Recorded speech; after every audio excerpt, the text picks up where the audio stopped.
नमस्कार। देखिए, हम लोग नेशनल पॉलिटिक्स की तो खूब बातें करते हैं, है ना? पर कभी ये सोचा है कि हमारे शहर की सड़कें हों, हमारे स्कूल या अस्पताल, इनको असल में चला कौन रहा है? इसका जवाब है हमारी स्टेट गवर्नमेंट। तो आज की इस चर्चा में हम इसी सिस्टम को डिकोड करेंगे कि आखिर भारत में राज्य सरकारें काम करती कैसे हैं। तो चलिए सीधे इस सवाल पर आते हैं। किसी राज्य को असल में कौन चलाता है?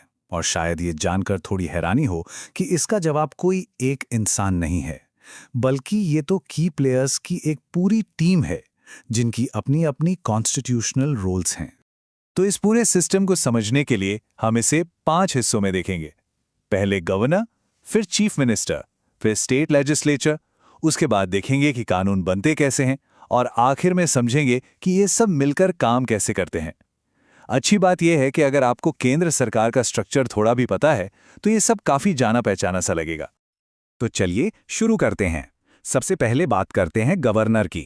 गवर्नर राज्य की एग्जीक्यूटिव ब्रांच के हेड होते हैं। इनकी भूमिका आप कह सकते हैं ठीक वैसी ही है जैसे सेंटर में हमारे प्रेसिडेंट की होती है। और यहीं पर ये कंपैरिजन बहुत इंटरेस्टिंग हो जाता है। गवर्नर बिल्कुल प्रेसिडेंट की तरह ही स्टेट लेवल पर एक नॉमिनल हेड है, लेकिन एक बहुत बड़ा डिफरेंस है। वो ये कि प्रेसिडेंट इलेक्टेड होते हैं, जबकि गवर्नर को प्रेसिडेंट अपॉइंट करते हैं, वो भी केंद्र सरकार की सलाह पर। अच्छा, तो ये नॉमिनल हेड का मतलब क्या हुआ? इसका सीधा सा मतलब ये है कि गवर्नर स्टेट के ऑफिशियल हेड तो हैं, पर असल में वो चुनी हुई सरकार की सलाह पर ही काम करते हैं।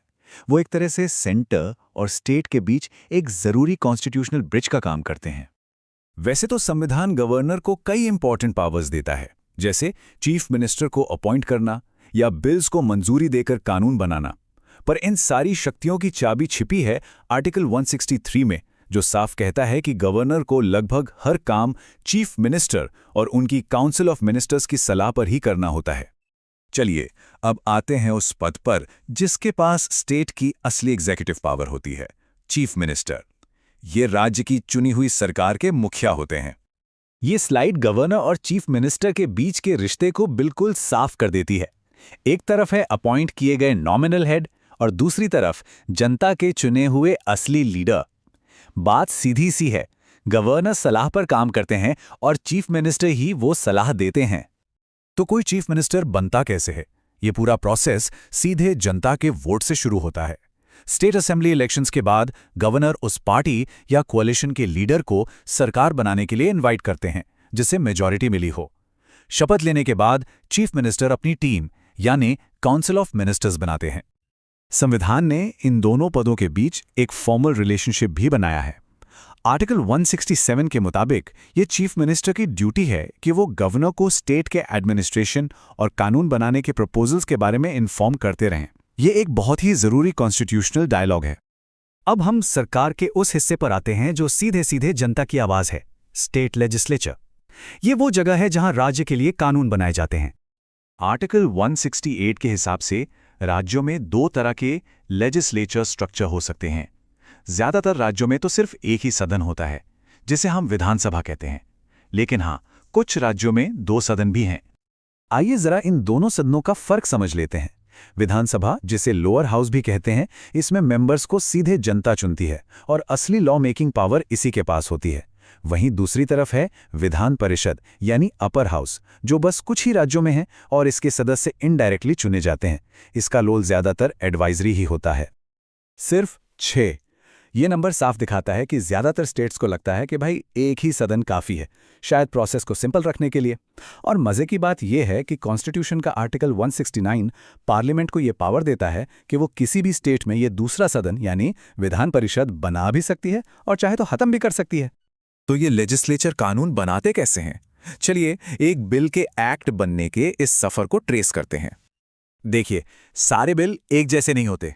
मनी बिल एक स्पेशल कैटेगरी है जो पैसों से जुड़े मामलों जैसे टैक्स या सरकारी खर्चों से डील करता है।